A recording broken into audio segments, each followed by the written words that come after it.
خلق الإنسان علمه البيان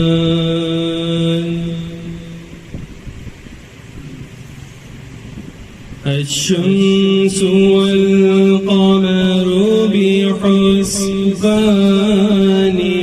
والنجم والشجر يسجدان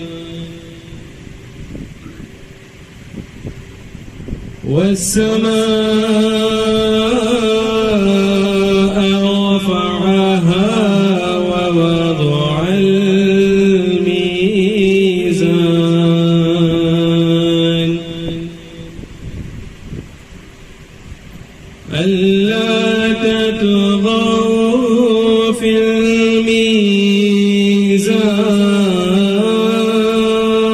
الميزان وأقيموا الوزن بالقسط ولا تخسروا الميزان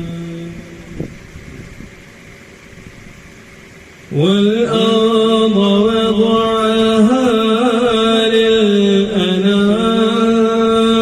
للأنام فيها فاكهة والنخل ذات الأكمام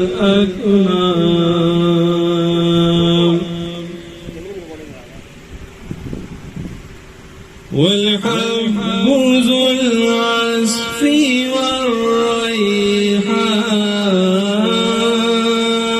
والريحان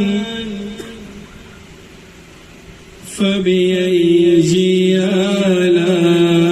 آلاء ربكما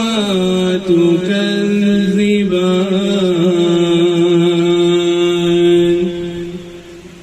صدق الله